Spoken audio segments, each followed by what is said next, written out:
Kalau ada yang mau ditanyakan, nggak ada ya. Oke, kita lanjutkan ya. Jadi minggu lalu kita itu belajar tentang memperkenalkan tentang salah satu rezim dari hak kekayaan intelektual, yaitu hak cipta. Coba saya ingin flashback, review. Kalau untuk melindungi hak cipta, itu harus didaftarkan atau tidak? Harus didaftarkan ya. Oh, ya, sistem perlindungannya itu yang dianut apa? Di dalam hak cipta.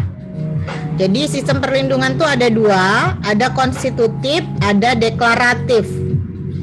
Nah, kalau konstitutif itu mewajibkan adanya pendaftaran. Kalau deklaratif mewajibkan adanya pengumuman terlebih dahulu. Pengumuman itu bukan berarti diumumin kemana-mana, artinya sudah diwujudkan dalam bentuk nyata, terus itu sudah ada orang lain yang mengetahuinya, gitu ya, deklaratif. Nah, untuk hak cipta itu menganut sistem yang mana? Kalau dari penjelasan saya kemarin masih ada yang ingat? Deklaratif atau konstitutif? Konstitutif, Bu. Konstitutif. Waduh, jadi kemarin saya ngomong ini lupa semua ya. Ya, jadi hak cipta itu menganutnya deklaratif. Ya, jadi contohnya hak cipta itu kan karya ilmiah. Jadi kalian buat makalah itu sudah mendapat perlindungan hak cipta. Nggak perlu dicatatkan ke Dirjen KI untuk dilindungi. Itulah kenapa, karena dia menganutnya deklaratif, kalian itu dilarang untuk mengcopy paste karya ilmiah orang lain, atau nanti dianggap melakukan pelanggaran hak cipta, yaitu mengcopy karya ilmiah orang lain yang dilindungi oleh hak cipta, meskipun karya ilmiahnya tidak didaftarkan ke Dirjen KI. Kenapa begitu? Karena hak cipta menganut sistem perlindungannya secara deklaratif, ya. Nah, ini berbeda nanti dengan yang akan kita pelajari, yaitu hukum merek. Kalau di dalam hukum merek itu mewajibkan adanya pendaftaran. Jadi kalau kamu punya usaha, terus kamu bikin merek untuk usaha kamu, misalnya kamu bikin UMKM, bikin kerupuk misal. Nah, kerupuknya kamu kasih merek misalnya cap 1, 2, 3 ikan atau cap 3 ikan gitu. Nah, itu kalau kamu tidak daftarkan ke Dirjen KI, maka tidak akan dilindungi ketika ada orang lain yang menggunakan merek cap 3 ikan, gambarnya sama, untuk kerupuk juga. Kenapa? Karena hukum merek kita menganut sistem perlindungannya konstitutif. Jadi mewajibkan adanya pendaftaran. Nah, kebanyakan UMKM kita itu ya tidak melakukan pendaftaran. Kenapa? Ya karena mendaftar itu kan butuh biaya. Lalu kesadaran hukumnya juga ya belum tinggi. Kenapa? Karena berpikirnya masih saya juga bisnis juga, saya jualan juga cuman bukan untuk pikirannya untuk ekspansi sampai nasional, sampai internasional, sehingga merasa bahwa ya sudahlah, merek saya juga ditiru, juga orang nggak akan niru. Kenapa? Karena merek saya kan nggak terkenal, jadi nggak perlulah saya lindungi gitu. Nah, padahal merek itu kalau tidak didaftarkan akan tidak mendapat perlindungan secara hukum. Jadi kalau ada orang yang niru merek dia sejenis, misalnya di PU gitu ya, ada keripik namanya misalnya keripik pisang siger gitu. Nah, tetangganya sebelah juga pakai keripik pisang siger. Ya kalau dia mau menggugatnya ke pengadilan niaga itu nggak akan bisa. Kenapa? Karena itu tidak didaftarkan. Kalau didaftarkannya dia bisa gitu. Jadi tidak ada perlindungannya di dalam hukum merek kalau tidak didaftarkan. Meskipun merek tersebut sudah dia gunakan selama 10 tahunan atau apa. Ya, jadi karena sistemnya yang mewajibkan bahwa merek itu wajib untuk didaftarkan. Berbeda tadi dengan hak cipta. Kalau hak cipta nggak perlu dicatatkan. Ya, ingat ya. Jadi kalau hak cipta itu ingat aja kalian bikin karya ilmiah, itu walaupun kalian tidak ke Dirjen KI ngelaporin karya ilmiah, oh ini ada tesis saya, skripsi lah, kalian pasti bikin skripsi semua ya. Skripsi kalian tuh adalah hak cipta kalian. Itu kalau kalian sekarang tahun ini adalah tahunnya hak cipta. Jadi kalau kalian ke aplikasinya Dirjen KI ke bagian pendaftaran hak cipta, itu 1 jam kemudian itu akan muncul sertifikat hak cipta kalian untuk skripsi kalian. Jadi kalian daftarkan, kalian masukkan, lalu akan keluar. Kenapa ya? Karena skripsi kalian itu adalah karya ilmu pengetahuan yang dilindungi oleh hak cipta. Jadi apakah perlu didaftarkan? Ya nggak perlu juga, itu cuman untuk sebagai bukti aja bahwa kalian adalah sebagai pemiliknya. Jadi sebagai alat bukti aja. Ya, jadi kalaupun kalian tidak mendaftarkan, tentu nggak boleh. Saya misalnya dosen kamu, kalian punya tesis, nanti saya tiba-tiba ambil tesis kalian, terus saya terbitkan atas nama saya. Nggak boleh. Kenapa? Karena itu adalah hak cipta kalian. Kalau kalian mau menggugat saya, misalkan, loh kok sama ini persis kayak punya saya, kalian bisa gugat saya dalam bentuk pelanggaran hak cipta. Itu akan dilindungi kalian. Pasti kalian akan menang melawan saya. Karena saya pasti dianggap melakukan plagiat dan pelanggaran terhadap hak cipta dari milik misalnya Mas Fernandus MP ya. Sumbernya dari mana? Dia telah melakukan pelanggaran hak cipta atas sebuah karya ilmiah berupa tesis ya, tesis S2 dari Fernandus. Dulu ada kejadian tentang hak cipta ini. Jadi ada mahasiswa, jadi itu adalah mahasiswanya, dia membuat sebuah tulisan tesisnya itu tentang cyber notari. Jadi Jadi notari itu notaris ya. Jadi notaris internet gitu ya. Jadi yang lewat cyber. Jadi sekarang kan dikembangkan semuanya lewat cyber ya. Jadi dia bikinlah tesis tentang cyber notari karena memang penotariatan. Nah, terus anak tersebut lulus. Saya lupa itu dosen mana. Lalu oleh dosennya, karena mungkin karya ilmiahnya cukup bagus dan mungkin ada tuntutan dari itu memang kewajiban dosen setiap semester harus punya karya ilmiah, tulisan mahasiswa tersebut itu dibikin jadi buku sama dia, diterbitkan jadi buku atas nama dia. Nah, jadi diterbitkanlah tesisnya mahasiswa tersebut atas nama beliau ya. Mungkin ada perubahan di depannya saja, tapi lebih dari 80% itu sama persis dari punyanya mahasiswa itu. Nah, suatu ketika buku itu dilihat oleh suami dari mahasiswi tersebut yang bikin buku. Dia tahu loh, ini kayaknya tulisan punya istri saya dulu judulnya. Jadi dibelilah, itu nama dosennya juga dia tahu. Jadi dibelilah buku itu, dikasih lihat sama istrinya, pas dicek, loh ini kan punya saya tulisannya. Kan kita tahu ya, kalau kita yang buat karya ilmiah kita pasti tahu. Lalu dicek lah, bahkan sampai titik, koma, semuanya itu sama. Gitu, oleh dosennya, dosen pembimbingnya. Tapi di situ bukunya atas nama si dosen. Jadi dia merasa keberatan, waktu itu dia mengajukanlah gugatan kepada dosennya.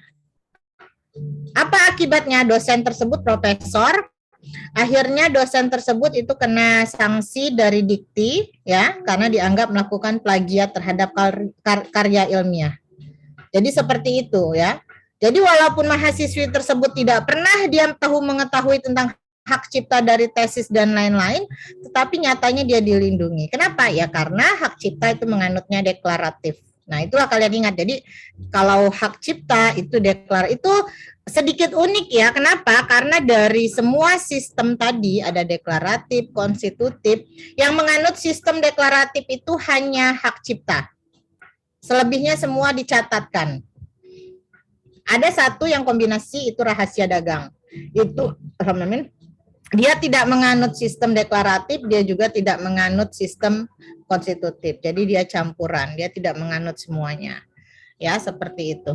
Ini kita sekarang masuk ke rezim kedua. Rezim kedua ini ada di rezimnya industrial right ya, atau hak industri. Tadi ada kan yang pertama kita pelajari. Jadi hak kekayaan intelektual itu secara garis besar dibagi menjadi dua. Satu hak cipta, dua adalah industrial right atau hak industrial. Nah, di dalam hak industrial ini ada beberapa rezim.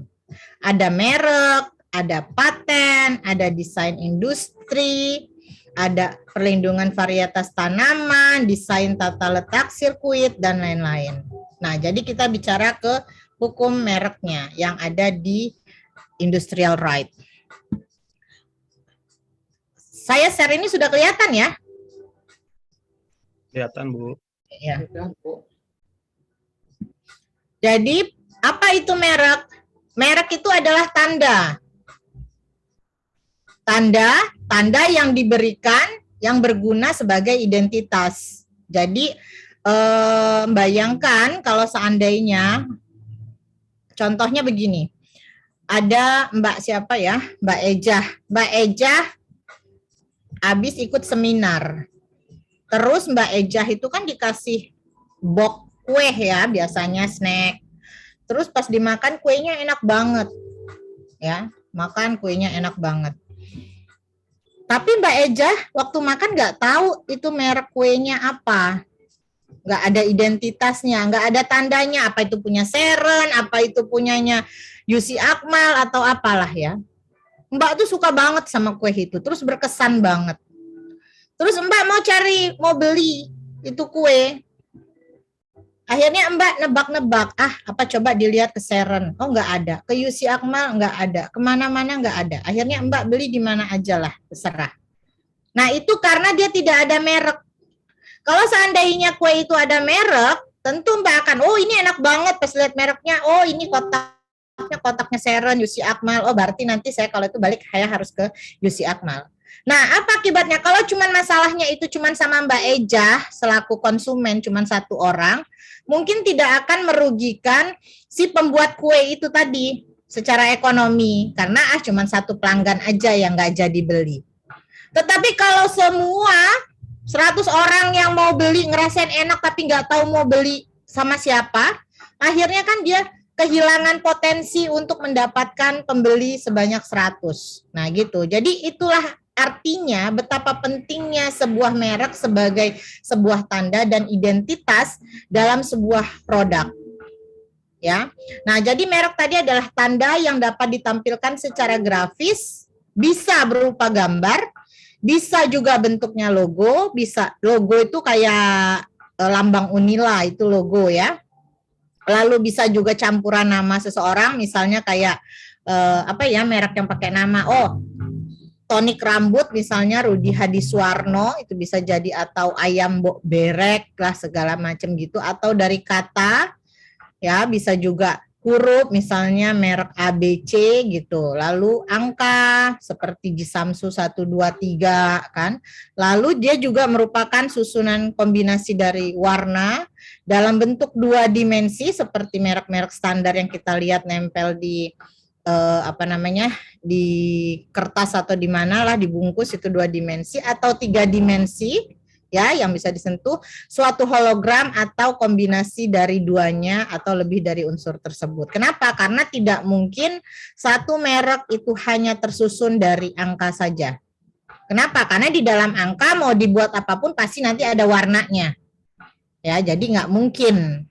Mau kata aja, kata juga kalau mau dibikin cuman kata tapi nggak dikasih warna pasti nggak akan kelihatan, sehingga tidak mungkin hanya satu kombinasi.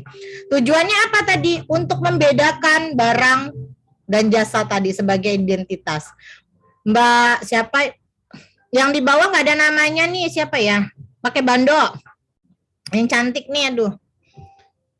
Yang pakai bando, Mbak siapa namanya? Nggak ada namanya di ini. Oh, saya Bu Indri, ada Bu di saya namanya. Ya punya saya. Ya nggak keluar namanya. Oh ya.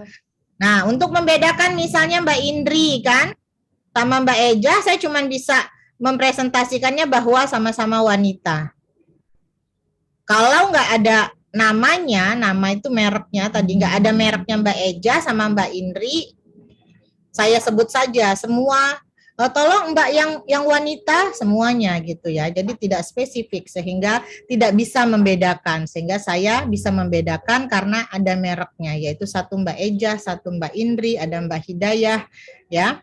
Yang diproduksi oleh orang atau badan hukum ya dalam kegiatan barang atau jasa. Jadi merek itu digunakan untuk kegiatan barang, penjualan barang ataupun jasa. Jadi ada merek barang, ada juga merek jasa. Nanti kita lihat.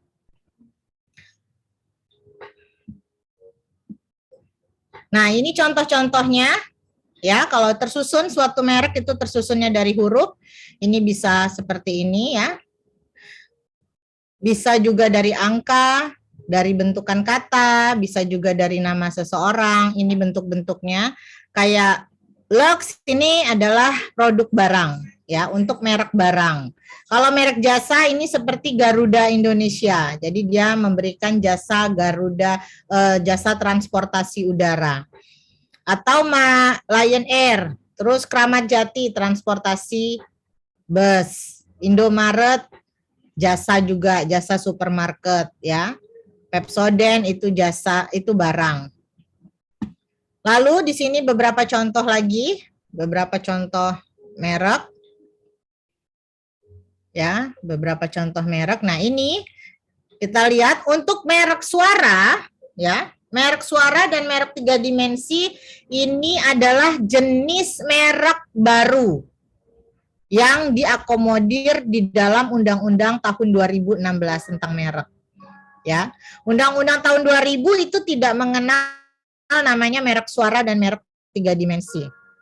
Merek suara, merek 3 dimensi ini kalau di dalam secara internasional ini disebut merek non tradisional. Jadi merek suara dan merek 3 dimensi ini masuk kategori sebagai merek non tradisional. Jadi kalau merek yang cuman isinya gambar atau dari kata, logo itu disebutnya untuk membedakan saja ya. Itu disebutnya sebagai merek tradisional. Nah, kalau merek suara, merek 3 dimensi ini baru diakomodir di dalam Undang-Undang 2016. Sebenarnya ada lagi merek lain, yaitu merek aroma. Jadi aroma-aromaan, ya, wangi-wewangian. Itu juga menjadi sebuah merek. Tapi kalau di undang-undang kita itu belum diakomodir. Kenapa? Karena satu ingat ya, bahwa merek itu mewajibkan adanya pendaftaran. Sesuatu itu merek bisa didaftarkan apabila dia tidak mengandung persamaan dengan merek sebelumnya yang sudah pernah terdaftar. Nah, untuk membedakan bebauan, aroma, anggaplah parfum ya, satu aroma dari mawar, untuk konsentrat mawar itu jadi parfum, itu ada ratusan jenis parfum. Nah, untuk membedakannya itu sangat sulit. Nah, saya dulu pernah nonton ada acara itu, memang ada seseorang yang punya keahlian itu untuk mencium aroma wewangian. Tetapi itu di dunia tuh sangat sedikit sekali. Nah, itu karena saking langkanya itu orang itu bekerjanya, kalau yang di dokumenter yang saya tonton ya, itu dia bekerjanya di perusahaan-perusahaan parfum dunia, di Prancis, di Italia, Amerika, ya karena saking mahalnya dan karena sangat langka di dunia, itu juga gajinya dalam 1 tahun tuh dia berapa miliar, karena saking langkanya lah pekerjaan itu ya. Keahlian untuk membedakan aroma tadi ya, mawar saja itu bisa kalau di seluruh dunia dikumpulin ada berapa ratus, mungkin ada ribuan ya, ribuan jenis aroma hasil konsentrat gabungan mawar itu. Jadi untuk Indonesia itu belum ada, kita tidak mengakomodir itu. Tetapi di Asia Tenggara ada satu negara yang undang-undang mereknya itu sudah memasukkan merek aroma itu sebagai bagian dari rezim mereknya, yaitu Singapura. Ya, jadi Singapura itu rezim mereknya itu sudah menjadikan merek aroma sebagai bagian dari perlindungan di negaranya. Jadi kalau di misalnya wewangian dari Prancis gitu mau didaftarkan di Indonesia mereknya biar nggak ada merek parfum lain yang wanginya serupa ya. Misalnya merek Bakarat gitu kan ya, dia mau daftarin tuh di Indonesia aromanya, biar nggak ditiru sama Bakarat 1, Bakarat 2 ya segala macam gitu. Nah itu nggak bisa di Indonesia. Jadi dia cuman bisa ya udah yang dilindungi itu adalah cuman merek Bakarat saja. Untuk parfum itu nggak boleh digunakan untuk merek parfum lain. Jadi cuman merek itu saja. Tapi aromanya mungkin saja. Nah, makanya kita kalau ke Bandung, nah mau aroma Bakarat dong. Nah, itu. Jadi seperti itu ya. Nah, coba ini untuk merek suara. Apa itu merek suara? Kalau merek hologram seperti ini ya.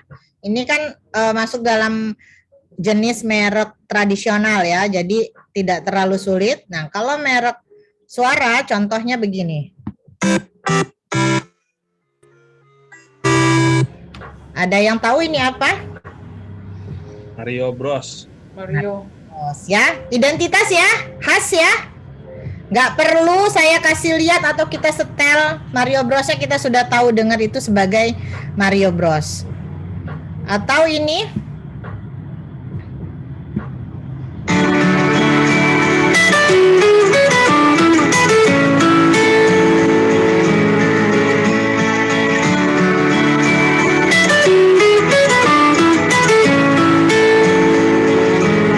ada yang tahu? Nokia ya. Kalau ini bagaimana?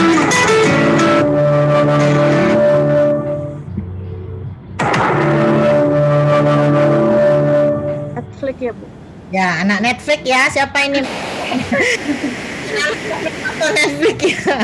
Wajib itu Mbak ya. Kalau enggak sama Mbak kayak saya Netflix ya. Jadi inilah merek suara ya yang nggak bisa dipakai oleh pihak-pihak manapun selain ya yang mengklaim ini sebagai, jadi hanya Netflix lah yang boleh menggunakan itu. Jadi nggak boleh suara Netflix ini dipakai misalnya untuk apa? Untuk ringtone di handphone di Nokia gitu. Kenapa? Karena itu cuman punyanya Netflix. Atau ini merek 3 dimensi. Nah, merek 3 dimensi itu kayak mana? Nah, ini kalau yang tradisionalnya misalnya kayak Subway. Subway ini merek ya.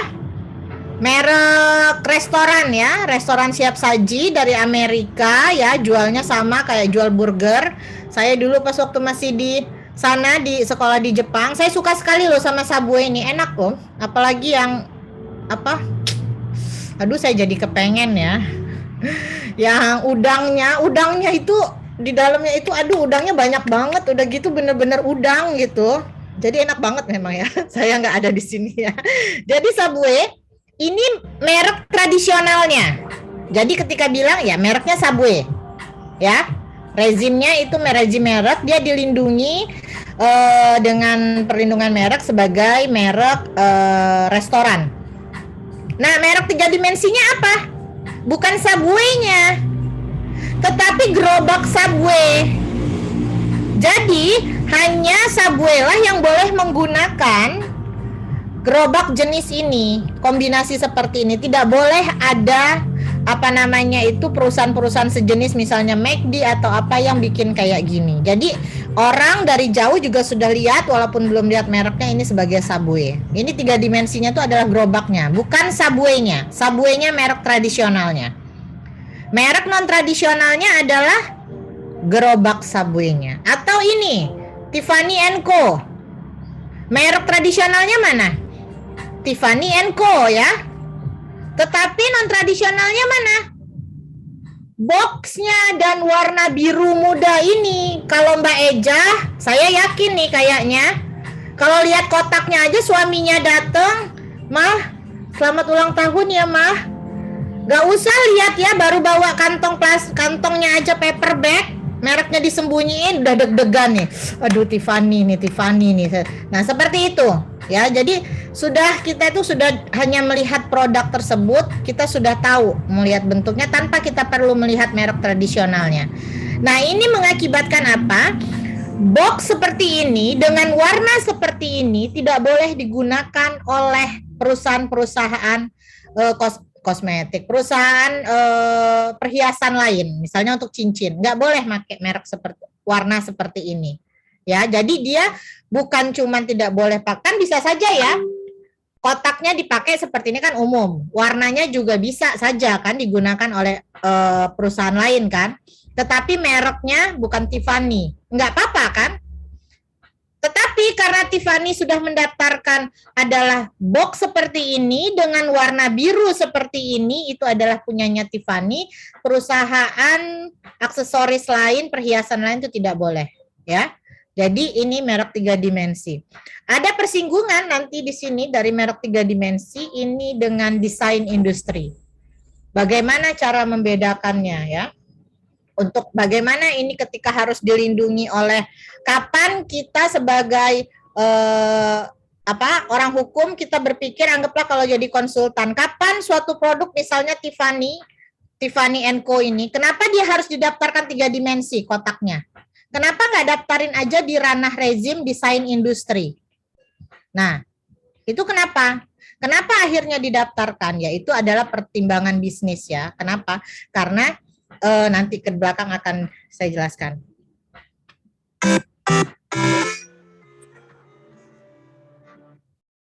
Ini ya, susunan warna bisa seperti ini. Tetapi untuk yang ini nggak bisa ya, kalau ini bendera ya sebenarnya. Bendera itu tidak boleh, bendera negara itu tidak boleh didaftarkan. Lalu, ini syarat-syarat suatu merek. Ya, jadi suatu merek itu harus dia itu adalah dia mempunyai bentuk. Dia mempunyai bentuk.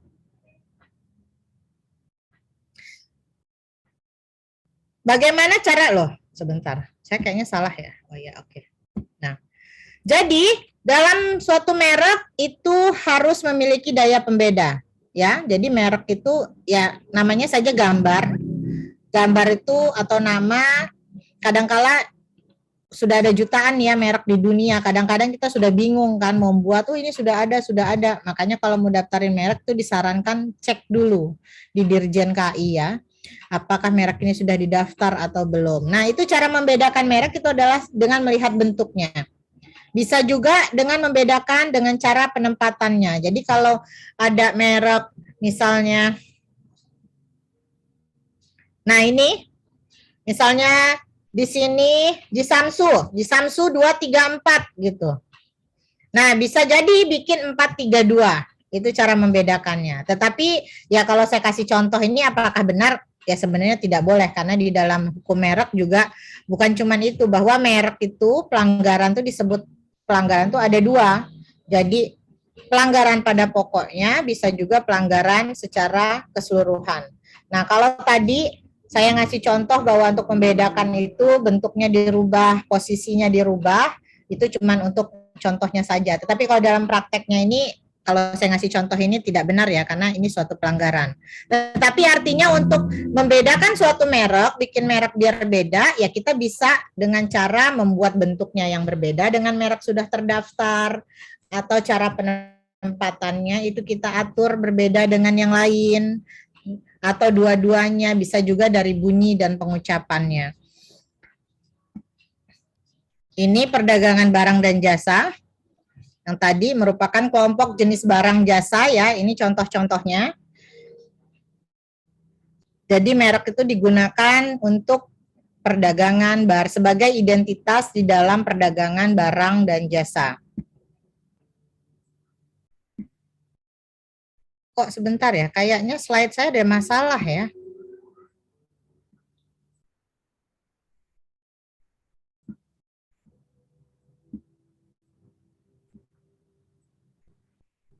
Nah, selain merek barang dan jasa tadi ya, standar ya kalau merek barang dan jasa tadi bisa ya membedakan ya. Kalau sabun itu adalah barang ya, kalau Toyota itu adalah merek barang ya, kalau jasa itu ya yang services sifatnya ya, sebagai identitas dari usaha servis jasa, memberikan jasa. Ada namanya merek kolektif ya. Merek kolektif ini adalah merek yang satu tapi bisa digunakan oleh banyak orang karena ada beberapa kesamaan. Contohnya dulu ada mahasiswa kita mahasiswa saya S1 yang saya suruh untuk meneliti potensi perlindungan merek secara kolektif di PU untuk keripik pisang ya. Karena UMKM-nya kan semua rata-rata keripik. Nah, itu bisa nggak potensinya untuk didaftarkan? Cukup satu jalanan itu isinya semua satu merek aja. Jadi nggak perlu jauh-jauh sampai ke Aska gitu kan, atau sampai ke Sinta. Jadi dari ujung itu juga bisa gitu. Kenapa? Karena kualitasnya sama. Bisa nggak? Ya ternyata jawabannya bisa. Karena ya jumlahnya banyak, udah gitu tipe jualannya juga sama, ya. Hanya saja tidak mungkin dilakukan. Kenapa? Karena ada penolakan dari pemegang merek-merek yang besar gitulah ya. Yang nggak mau mereka sudah punya nama. Itu. Lalu ini contoh-contoh merek kolektif ya. Nah, ini merek yang dapat didaftar. Apa saja merek yang dapat didaftar? Ini tadi satu, harus ada daya pembeda. Ya, jadi daya pembeda itu nggak boleh terlalu sederhana kalau kita bikin merek.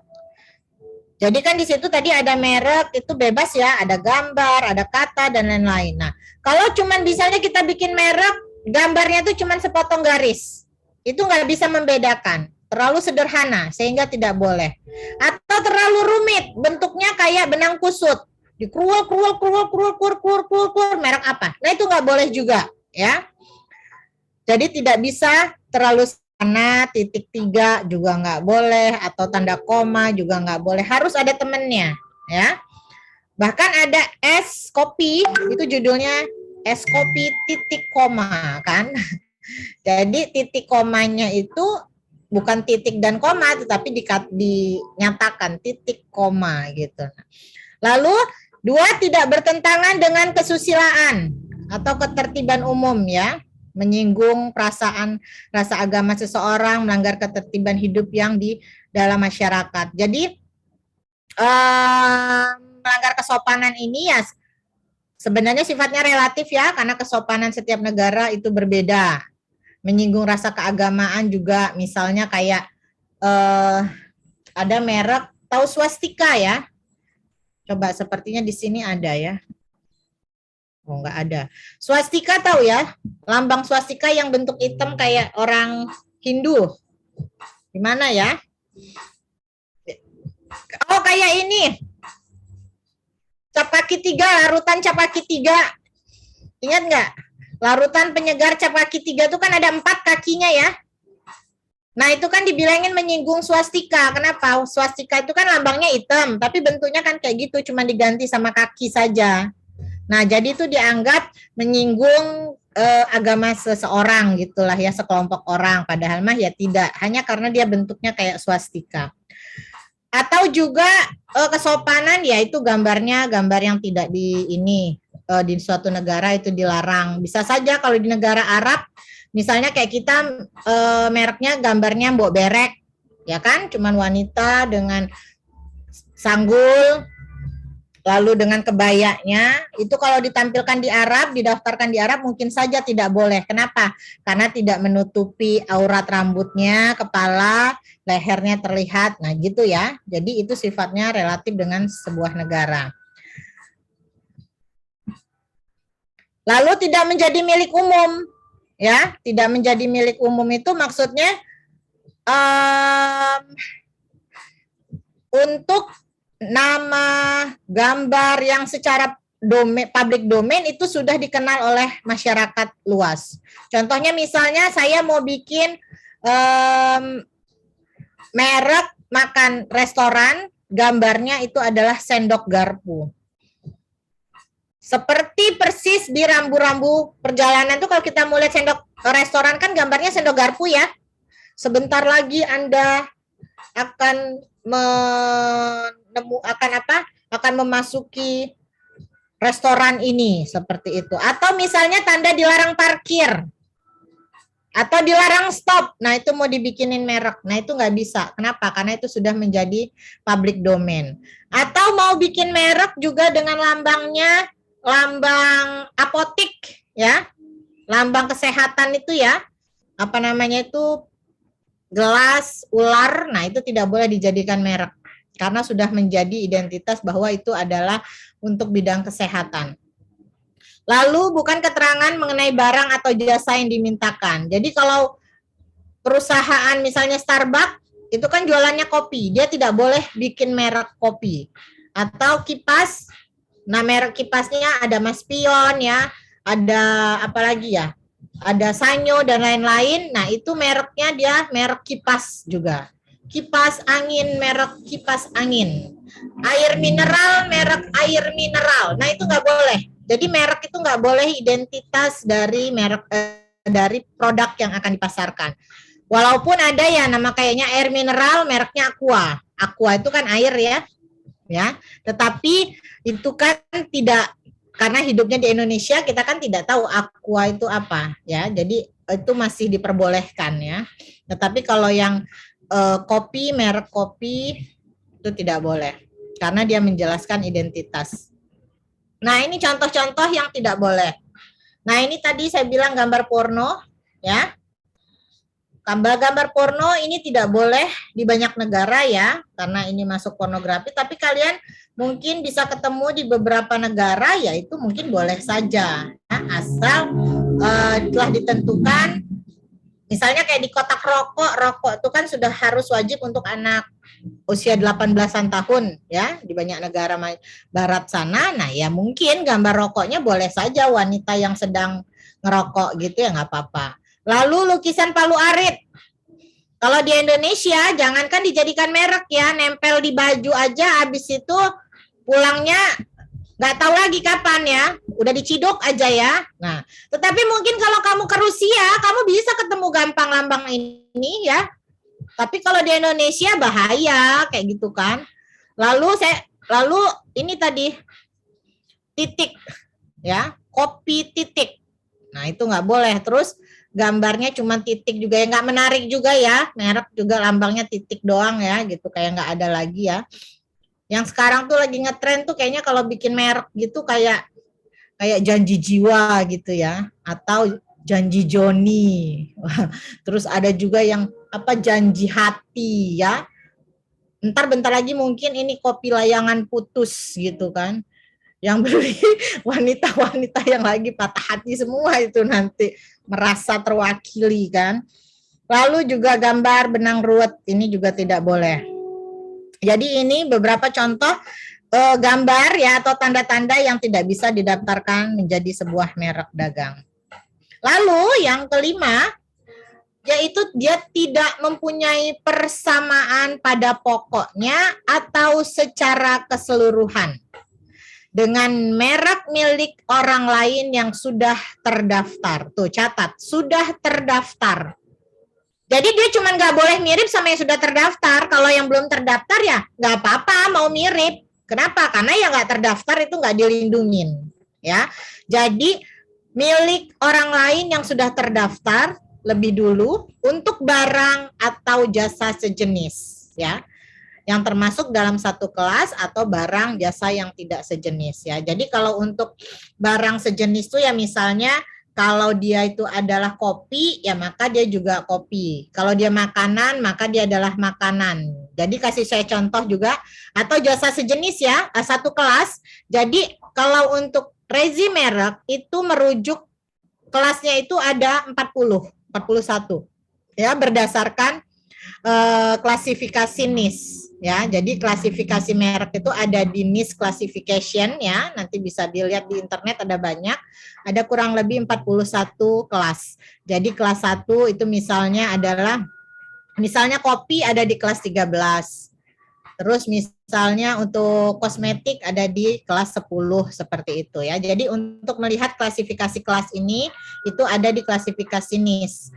Karena kalau kalian mau mendaftarkan merek, itu nanti akan diminta merek kamu ini masuknya di kelas berapa. Nah, rujukannya ada di NIS classification itu. Nah, lalu di sini untuk barang, nah ini kenapa barang atau jasa sejenis. Ada kasus di Indonesia yang waktu itu sempat heboh. Tahu merek IKEA ya? IKEA ada yang tahu? Tahu, Bu. IKEA. Tahu ya, terkenal lah ya mereknya. Nah, jadi merek IKEA itu menggugat merek IKEA dari Indonesia. Merek IKEA kalau dari Sweden ya? Kalau Ya, nggak salah Sweden. Swedia. Nah, merek itu IKEA Sweden kan itu bergerak di bidang furniture ya. Furniture. Lalu tiba-tiba ketika mereka mau mendaftar di Indonesia, itu ditolak. Kenapa? Karena katanya ada merek IKEA sudah terdaftar di Indonesia. Ternyata memang ada loh merek IKEA di Indonesia terdaftar. Tapi dia untuk apa? Untuk keramik. Pernah lihat ya keramik merek IKEA? Cukup menurut saya kalau kita mampir ke toko-toko inilah ya, apa bahan bangunan gitu, banyaklah tulisannya cukup gede IKEA gitu, tapi nggak sama, tampilannya nggak sama. Jadi mau digugat, mau dibatalkan. Sampai ke Mahkamah Agung itu ditolak. Jadi IKEA itu kalah. Waktu itu pembelaannya IKEA adalah mereka adalah merek terkenal. Jadi kalau merek terkenal itu kan merek itu kan sifatnya pendaftarannya siapa yang duluan ngedaftar itu yang diterima gitu ya. Nah, khusus untuk merek terkenal itu ada prioritas gitu. Nah, jadi karena IKEA baru mau masuk tahun 2000, nah dia itu bisa mencegah merek yang sebelumnya sudah pernah terdaftar seperti IKEA yang keramik itu untuk membatalkan. Kenapa? Karena saya merek terkenal. Di negara asal saya sudah terdaftarnya dari tahun 90 misal gitu. Jadi harusnya saya dilindungi gitu. Tapi waktu itu ditolak ya bahwa dianggap IKEA itu bukan merek terkenal. Ya, apa kriteria merek terkenal? Itu nanti jadi tugas kalian untuk cari tahu ya. Jadi dalam kasusnya IKEA itu dikalahkan. Jadi dianggap bahwa tidak ada persamaan pada pokoknya atau keseluruhannya dengan barang sejenis dalam merek IKEA furniture itu dengan merek IKEA keramik. Kenapa alasannya itu dibatalkan? Ya karena mereka bukan barang sejenis. Ya, jadi karena nggak sejenis, satu kan furniture, satunya keramik. Apakah akan menimbulkan kebingungan dari pembeli ketika orang mau cari keramik, terus mereknya IKEA, terus kita akan langsung berpikir, oh ini pasti merek dari IKEA Sweden. Tidak kan? Jadi tidak akan menimbulkan kesesatan dari para pembeli. Jadi dianggap karena dia tidak menimbulkan kesesatan, karena tidak ada mengandung kesamaan, dan jenis barangnya juga sama, tampilan itunya juga, mereknya juga beda, sehingga IKEA kalah. Dan dia juga tidak diakui sebagai merek terkenal. Nah, jadi apa itu persamaan pada pokoknya atau keseluruhannya? Kalau persamaan pada keseluruhannya itu gampang. Misalnya ada merek Hermes, ya tas Hermes, terus sebelahnya tas Hermes KW, kan sama persis ya, ditiru semua. Nah itu namanya tuh persamaan secara keseluruhan. Kalau pada pokoknya itu ya beda-beda tipis aja Betty ya, kirain merek A, pas dilihat lagi bukan ding ternyata. Nah itu namanya persamaan pada pokoknya. Kita lihat. Nah, bagaimana cara menentukan persamaan pada pokoknya atau keseluruhan? Dari kesan pertamanya, visualnya. Secara konsepnya juga, bunyinya juga bisa jadi hampir sama, bentuk tulisannya hampir sama. Nanti saya kasih contoh. Lalu ada cara penulisannya juga mirip-mirip, cara penempatan dan susunan warna. Ini kurang lebih kriteria yang bisa digunakan ketika kita menganalisis sebuah merek itu mengandung persamaan pada pokoknya atau tidak, ya. Menilai barang sejenis ini, ya. Jadi kalau kegunaannya sama, terus itu kelasnya juga sama dan lain-lain, ini dianggap sama. Nah, ini contohnya. Mana yang asli? Yang di hadapan kita, yang kiri atau yang kanan yang asli? Kiri. Yang kiri ya.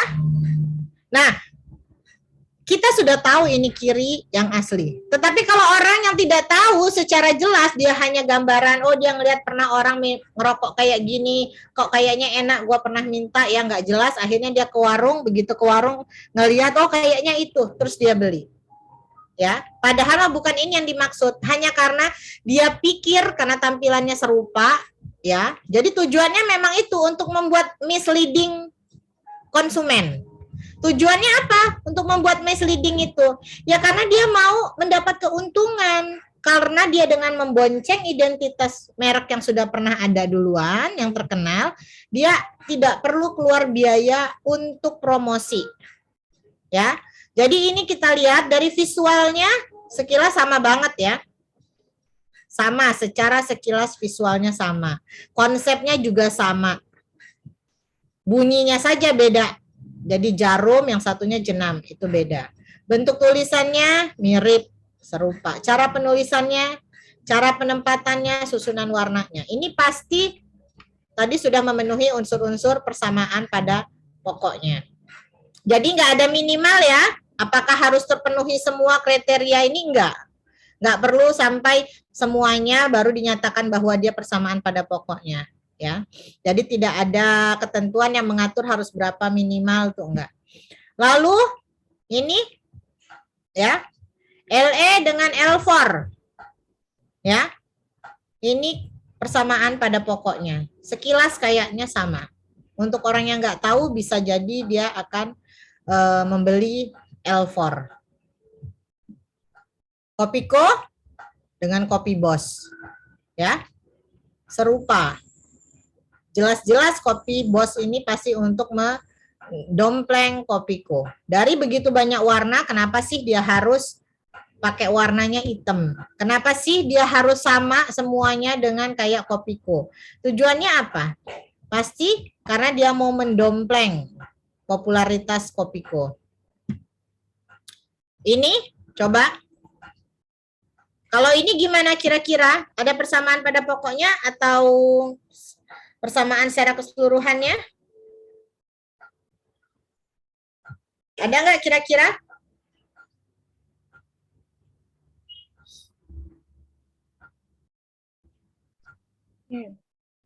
Ada nggak kira-kira? Ayo mie sedap. Tadi kan ini contoh nih. Kalau ini sudah pasti ya ada ya. Ini juga ada. Secara visual dia mirip. Konsepnya juga sama. Ya, yang satu LE, yang satu L4, beda suaranya. Lalu tulisannya tapi mirip. Satunya merah, yang satunya merah. L pakai titik, dipisah titik juga. Cara penempatannya juga sama. Penulisannya juga serupa. Warnanya juga plek. Nah, itu persamaan pada pokoknya. Nah, bagaimana dengan ini? Kira-kira. Kalau orang nggak jeli, kira-kira bakalan misleading nggak? Akan ini? Beda merek. Ya. Oh ya, jadi ini kira-kira ada persamaan pada pokoknya nggak? Kalau ini pernah masuk ini perkara ini. Jadi itu mie sedap itu menggugat Supermie sedap. Karena dianggap itu melakukan pelanggaran merek persamaan pada pokoknya. Kira-kira hasilnya diterima atau ditolak? Ada yang bisa kasih pendapat? Diterima. Diterima ya. Oke. Ada yang lain? Diterimanya kenapa alasannya, Mbak? Sejenis, Bu. Dia jenis penjualannya untuk sama-sama mie. Sama-sama mie instan ya. Jadi dia dalam kelasnya sama, terus tampilannya juga serupa ya. Memang serupa, lihat aja ada telurnya, ada ayamnya, ada kata-kata plusnya. Terus lihat tulisan jelas terasa sedapnya saja meliuk-liuk gitu ya. Jadi hampirlah ya serupa. Ada yang lain? Ya, jadi jawabannya dalam gugatan ini ternyata ditolak. Jadi dianggap tidak mengandung persamaan pada pokoknya. Kenapa begitu? Tadi temannya sudah ada yang jawab. Hati-hati bahwa dalam dua merek ini, itu mereknya satu Supermie, yang satu mereknya mie sedap. Jadi kalau yang kiri, yang dari Wings, itu merek mie sedap itu adalah merek. Tetapi kalau yang di kanan, mereknya itu Supermie. Sedap itu hanya untuk menggambarkan. ya, menggambarkan kelezatan atau kualitas rasa dari produk ini. Jadi mereknya satu Super Mie, satunya mie sedap. Jadi tidak ada pelanggaran merek di situ. Karena di sini dia saat itu melakukan gugatannya adalah gugatan pelanggaran merek. Jadi kalau untuk mereknya itu tidak ada pelanggarannya. Tetapi mungkin bisa saja lawyernya itu lanjut kepada mungkin hukum perdata, misal perbuatan melawan hukum gitu kan. Kenapa? Karena perbuatan seseorang yang menyebabkan kerugian dianggap bahwa saya jadi rugi nih gitu kan, gara-gara ada Super Mie ini saya jadi ini apa namanya kurang laku, atau masuk kepada apa namanya persaingan usaha yang tidak sehat, bisa juga seperti itu. Tetapi dalam konteks merek ini bukan pelanggaran. Oreo rodeo gitu ya. Tapi memang trennya pengusaha tuh mungkin begitu kali ya, memang hobinya yaitu mendompleng ya. Kalau sudah ada ngelihat warna biru gini tuh memang sudah mata itu langsung langsung terbayangnya kalau yang kue kayak gini tuh Oreo aja mau dikasih. Padahal Nissin ini juga perusahaan besar ya, perusahaan Jepang besar juga gitu, rodeo. Tapi ya saya nggak mau belinya, saya maunya Oreo. Karena saya tahunya itu ya Oreo, kue begini gitu loh. Bahkan saking terkenalnya Oreo biskuit ini ya, minuman aja semua banyak yang isinya tuh judulnya pakai Oreo ya. Padahal mah manis banget ya. Sampai ada Oreo yang limited edition ya, edisi Supreme ya waktu itu ya. Nyarinya sampai heboh gitu kan, yang warna merah. Ya, apa namanya kalau merah itu velvet ya. Velvet Supreme. Waduh, mahal. Padahal mah isinya cuma berapa biji. Lalu ini juga ditiru oleh ya. Kalau ini entah nggak tahu dari perusahaan mana. Amerika, yang satu biskuit nomor 1 di Amerika, kalau yang satu ini Amerika Style Biskuit. Nah ini tadi saya bilang ya, Jisamsu. Nah kan Jisamsu, Ji itu 2, Sam itu 3, 4 itu Su. Nah ini 3, 4 Samsu mas kan. Aduh. Duh ada-ada aja ini rokok-rokok kretek ini ya, buatan rumahan ya, industri rumah tangga ya, biasanya di Kudus gitu kan. Memang banyak yang seperti ini. Ada juga yang ini 258 ya. Jadi ini bentuk-bentuk pelanggaran dari beberapa merek ya, merek pada pokoknya. Nah ini nggak bisa didaftar walaupun beda. Walaupun yang satunya kan sama-sama ini di Samsu dari HM Sampurna, ini Samsu Mas, ya kan? Ini nggak bisa didaftar, ya karena apa? Ya karena ada keserupaan, ada kesamaan, meskipun kesamaannya itu tidak secara keseluruhan, tidak sama 100%, tetapi berpotensi untuk menimbulkan kesesatan. Lalu ini gudang garam, ya, ini gambarnya gudang. Ini nasional, rokok nasional. Tetapi konsepnya sama, ya, tampilannya sama, lain-lainnya sama, ya. Apakah ini melanggar persamaan pada pokoknya? Silahkan Anda analisa sendiri menurut Anda dari poin-poin yang tadi, dari parameter-parameter yang ada. Ini juga bisa gudang garam. Gudang garam 16, ini gudangnya, lalu ini kebun kopinya. Ya, kebun kopi. Jadi emang kreatif ya sebenarnya, tapi sayang kreativitasnya itu ditempatkan pada tempat yang salah ya. Jadi tujuannya apa ini? Ya itu tadi, untuk tidak perlu capek-capek melakukan promosi. Jadi seperti inilah. Colgate Meishing. Colgate ini kita tahu ya, kalau ini sudah internasional, Colgate ini dari Cina, bentuknya sama ya. Kalau ini saya nggak tahu nih. Mungkin kalau masnya Ferdinandus tahu mana yang asli. Kalau saya nggak tahu, kalau saya urusan gini nggak tahu nih. Angkat tangan, mana yang asli mas? Yang Shell, Bu. Shell Donax. Seldona. Oh, ini yang nomor 3 ya? Iya, Bu. Oh, ini malah yang jelek. Iya, ini Shell ini merek dagangnya nih. Oh, ini ya. Oh, merek dagangnya ini Sheldona ini. Iya. Oh, lambangnya ini ya, kerang ini. Oh, oke, oke, oke. Oh ya, saya malah baru tahu. Oh, ini ya. Berarti ada 3 tuh ya. Nah, kalau kayak saya ini, saya ke apa? Ke apa sih? Bengkel. Terus saya bilang saya ganti oli. Oh ya Mbak, ini Mbak pakai sel katanya. Ya saya maunya sel, udah. Terus cuman ngeliatin aja dari ini ya Mbak, iya. Padahal mah bukan sel ya, taunya winner dot ya. Saya bilang iya iya aja lah saya. Ya karena apa? Ya karena menurut saya gambarnya sama gitu kan. Warnanya biru, dari kaleng juga, terus kayaknya ada yang mekar-mekar juga itu. Padahal mah sebenarnya beda gitu ya. Nih, jadi lalu ini juga sama kayak tadi ya.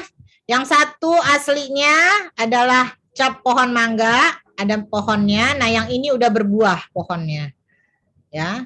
Tiruannya pohon yang sudah berbuah dan mungkin mangganya ini mangga dermayu kali ya. Enggak tahu ya. Jadi ya sienak, bumbu ya sienak gitu. Dan salah satu nih produk Indonesia ini gampang banget ya daftar Depkes, nomor Depkes, padahal pas dicek nggak ada pendaftarannya ya. Cap halal, padahal mah nggak didaftarin halal ya. Nanti halal sekarang sudah berubah ya. Halal itu sudah bukan halal MUI lagi ya, tetapi halalnya itu harus halal, udah halal Indonesia. Tapi kenapa begitu sebenarnya? Ya karena kan selama ini seperti seolah-olah bahwa halal itu merupakan hak prerogatifnya MUI. Ya, padahal itu punyanya kan negara. Harusnya negara yang memberikannya, kebetulan itu dilakukannya oleh MUI gitu loh. Didelegasikan kepada MUI. Tetapi di sini kan bukan yang muncul itu bukan halal Indonesia seperti banyak halal-halal di negara lain ya yang tetap artinya pemerintah yang bertanggung jawab. Tapi di sini kesannya kayak MUI dan duitnya juga katanya itu nggak ada pertanggungjawaban tuh MUI itu. Jadi dirubah. Meskipun ada kontroversinya ya, jadi kayak kata halalnya nggak apa Arabnya nggak kelihatan ya. Arabnya sudah dibikin terlalu ini variasi sehingga halal bahasa Arabnya itu menjadi kayak tidak terlalu jelas. Tetapi kata halal dalam bahasa Indonesianya besar. Jadi tetap ketahuan bahwa itu adalah halal Indonesia. Ini Kongguan, Hokguan ya. Contoh, nah ini bentar lagi Lebaran nih, hati-hati ya. Yang mau ngasih bukan ngasih ini parcel, kokinan, kokiman. Saya nggak tahu nih yang asli mana nih. Saya nggak bisa masak soalnya. Komen Bu, Komen ya? komen. Oh yang ini Kikomen. Oh dari mana ini Kikomen nih? Ini yang tahu cuman udah banyak sih merek.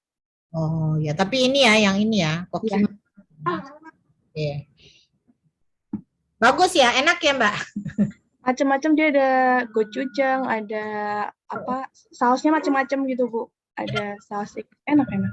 Masak ini. Kalau saya sukanya makannya aja, nggak bisa saya masak. Aduh, ini Starbucks ya, Starbucks kopi, ya perusahaan kopi Amerika, kafenya ya, Starbucks kopi seperti ini. Nah ini Starbucks kopi Indonesia ya. Bisa nggak Starbucks kopi menggugat Starbucks ini? Ya bisa saja ya. Atau ini Starbucks Warkop ini ya bisa saja. Tadi punyanya Amerika, lalu yang satunya ini punya Indonesia ya. Nah, lalu tadi 5 mengandung persamaan pada pokoknya, mengandung persamaan secara keseluruhan. Yang keenam itu adalah dia bukan tiruan atau menyerupai nama atau singkatan nama, bendera, lambang atau simbol, emblem negara, lembaga nasional maupun internasional. Kecuali atas persetujuan tertulis dari pihak yang berwenang. Tapi ada ya, satu merek pakaian ya, kalau nggak salah ya, Tommy ya, Tommy Hilfiger ya. Ya lambangnya merah putih ya, merah putih kebalik kayaknya ya kalau nggak salah. Ya mungkin kalau menurut negara mereka ya itu boleh saja, tapi mungkin Tapi karena dia mereknya kebalik juga sih, jadi di Indonesia saya yakin juga pasti dia terdaftar. Tapi kalau dia mereknya merek merah dan putih, saya yakin pasti akan ditolak. Tapi karena merek Tommy, tapi kalau Monaco tuh ini ya, terbalik ya, putih dan merah. Mungkin di Monaco mungkin tidak bisa didaftar kali. Tetapi sekali lagi bahwa rezim merek ini itu sifatnya adalah teritorial. Ya. Jadi aturan yang kita bicarakan ini itu hanya mengikat di Indonesia saja ketentuannya. Kayak seperti saya bilang tadi bahwa rezim merek di Indonesia itu menganut sistemnya itu adalah konstitutif, harus didaftarkan baru dilindungi. Amerika itu berbeda. Amerika tidak konstitutif, tetapi dia first to use. Jadi siapa yang pertama kali menggunakan, nah itulah yang akan dilindungi. Fungsinya pendaftaran untuk apa? Ya sama kayak kalau di hak cipta di sini, hanya sebagai alat bukti aja bahwa merek itu punya kita. Ya, tapi kalau di Indonesia itu wajib untuk didaftarkan. Kalau nggak didaftarin, ya kalau ditiru orang lain ya kami nggak bisa ngelindungin. Itu resiko dari berbisnis menjadinya. Jadi ini makanya saya bilang tadi merek Tommy tadi, Tommy Hilfiger ya kalau nggak salah. Nah itu mereknya merah putih, tetapi merahnya kebalik, merahnya di bawah, putihnya di atas ya kalau nggak salah. Coba sih. Nah, Kanan kiri, Bu. Hah? Kanan kiri. Merah putih? Iya, makanan kiri putih. Oh, merah putih ya? Iya. Nah, itu ya, mungkin di Indonesia nggak tahu itu bisa didaftarkan atau enggak ya. Karena itu merek bendera Indonesia ya. Mungkin bisa nanti itu dicari sama kalian ya, merek merah putih Tommy itu apakah di sini terdaftar atau enggak. Tetapi ya Tommy itu mungkin sudah masuk merek terkenal juga sih. Sehingga ya nggak didaftarin juga di sini ya orang juga nggak berani untuk ini. Lalu untuk perlindungannya, masa perlindungan merek itu adalah 10 tahun. Ya, tadi kan harus didaftarkan. Masa pendaftarannya itu perlindungannya itu untuk melahirkan perlindungan selama 10 tahun. Lalu bagaimana setelah 10 tahun merek tersebut bisa didaftarkan lagi nggak? Bisa didaftarkan lagi. Berapa kali didaftarkan? Untuk merek itu bisa didaftarkan berkali-kali sepanjang merek tersebut masih digunakan. Ya, jadi makanya ada merek yang dari tahun 1800 ya sampai sekarang pun merek tersebut tetap eksis ya, karena dia terus mendaftar dan memperpanjangnya. Ya, berbeda dengan rezim hak cipta. Kalau masa perlindungannya sudah habis 70 tahun sepanjang masa hidup plus 70 tahun kalau penciptanya itu tunggal ya, individu, tetapi kalau dia perusahaan maka hak ciptanya adalah 50 tahun, tidak bisa diperpanjang lagi. Sama juga dengan paten. Paten juga nggak bisa diperpanjang. 10 tahun untuk sederhana, 20 tahun untuk yang paten biasa itu nggak bisa diperpanjang. Harus setelah 10 tahun habis ya habis. Langsung menjadi public domain. Tetapi kalau merek enggak. Merek itu bisa diperpanjang terus sampai ratusan kali pun sepanjang perusahaan tersebut masih menggunakan merek tersebut. Kalau dia ternyata sudah mendaftarkan mereknya ya selama dia misalnya sudah didaftarkan nih mereknya tahun 2000. Tetapi selama 3 tahun ternyata merek tersebut tidak digunakan dalam aktivitas perdagangan atau jasa di Indonesia, maka merek tersebut bisa dibatalkan ya. Jadi oleh inisiatif dari Dirjen KI, dari kementerian itu dicek ternyata kok mereknya nggak pernah jalan ya. Nah itu bisa inisiatif. Jadi pembatalan itu bisa datang dari pihak jadi dari yang tergugat ya, pihak yang dirugikan, bisa juga dari inisiatif dari kementerian seperti itu. Jadi, atau memang yang punyanya sendiri yang mau membatalkan. Jadi seperti itu. Kurang lebih. Ada pertanyaan terkait merek?